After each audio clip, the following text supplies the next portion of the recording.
ഗലാത്യർക്ക് എഴുതിയ ലേഖനം 4-ാം അധ്യായം 5-ാം വാക്യം.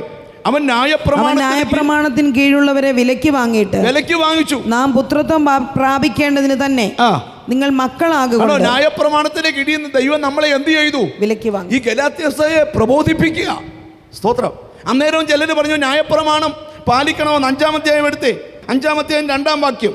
നിങ്ങൾ പരിച്ഛേദനയേറ്റാൽ ക്രിസ്തുവിനെ കൊണ്ട് നിങ്ങൾക്കൊരു പ്രയോജനവുമില്ല എന്ന് പൗലോസായ ഞാൻ നിങ്ങളോട് പറയുന്നു. പൗലോസ് പറയുക, നിങ്ങൾ രക്ഷിക്കപ്പെട്ട് സ്നാനപ്പെട്ട് കൃപ വന്നിട്ട് പിന്നെയും നിങ്ങൾ പരിച്ഛേദന ഏറ്റാൽ ക്രിസ്തുവിനെ കൊണ്ട് നിങ്ങൾക്ക് ഒരു പ്രയോജനവുമില്ല.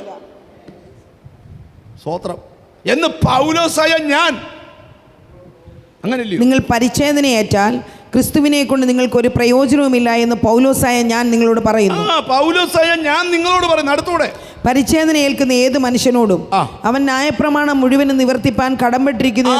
പരിച്ഛേദന ആരെങ്കിലും ഏറ്റാൽ ന്യായപ്രമാണം മുഴുവൻ അവൻ നിവർത്തിപ്പാൻ കടംപെട്ടിരിക്കുന്നു. അരമുറി നിവർത്തിച്ചിരിക്കരുത്, മുഴുവൻ നിവർത്തിക്കണം.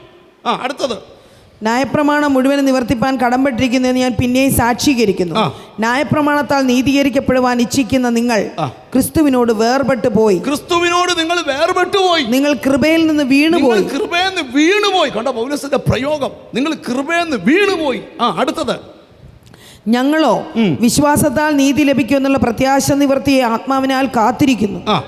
ക്രിസ്തുവേശുവിൽ പരിച്ഛേദനയല്ല, അഗ്രചർമ്മവുമല്ല. സ്നേഹത്താൽ വ്യാപരിക്കുന്ന വിശ്വാസമത്രേ കാര്യം. ഒരു സഭയ്ക്കകത്ത് പരിച്ഛേദനയല്ല വെളിപ്പെടേണ്ടത്, മറിച്ച് സ്നേഹത്താൽ വ്യാപരിക്കുന്ന വിശ്വാസമത്രേ കാര്യം. ഇതാണ് ഇതിന്റെ ചരിത്ര പശ്ചാത്തലം. സ്തോത്രം. ഞാൻ ആ വാക്യത്തിന്റെ വിവരണത്തിലേക്ക് വരിക. അപ്പോൾ പൗലോസ് പറയുകയാണ്, സ്വാതന്ത്ര്യത്തിനായി ക്രിസ്തു നമ്മളെ സ്വതന്ത്രരാക്കി. അപ്പം ദൈവം ആഗ്രഹിക്കുന്നു നമ്മൾ എന്തോ ആകണം?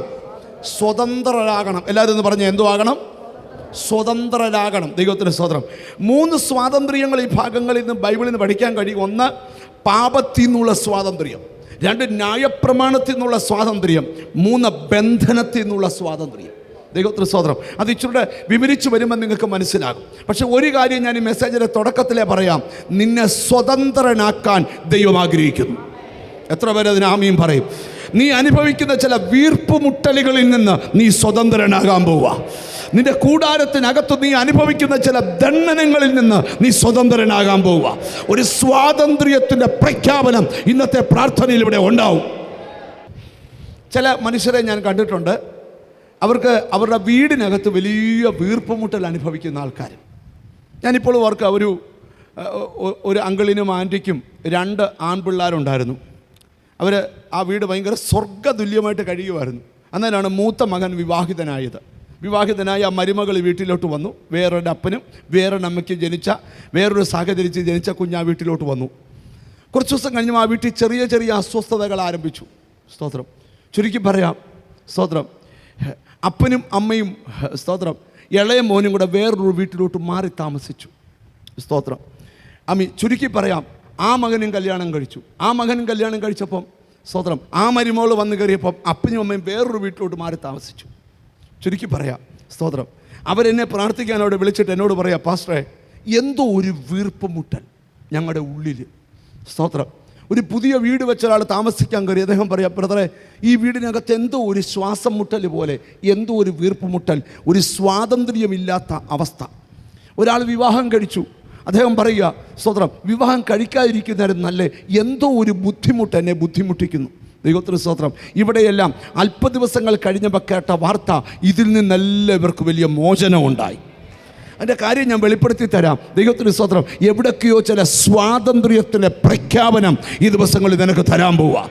നിന്നെ വല്ലാതെ വീർപ്പുമുട്ടിക്കുന്ന, നിന്നെ ബുദ്ധിമുട്ടിക്കുന്ന നിൻ്റെ സാമ്പത്തിക മേഖല, ആത്മീക മേഖല, ഫാമിലി ലൈഫ്, വ്യക്തിപരമായ ജീവിതത്തിലൊക്കെ ഇന്നൊരു ഡെലിവറൻസ് ഉണ്ടാകണം.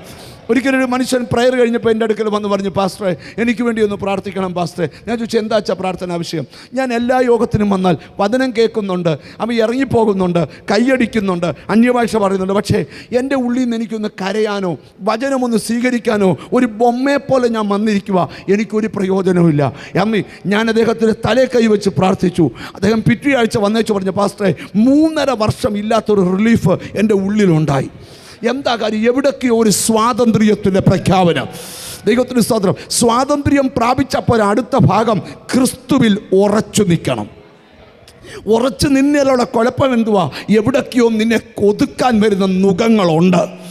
ഇവിടെ ഇരിക്കുന്ന ചിലരോട് ദൈവാത്മാവ് പറയുക, എവിടൊക്കെയോ നുകങ്ങൾ പൊട്ടുന്ന കാഴ്ച ഞാൻ ആത്മക്കണ്ണുകളിലൂടെ കാണുക.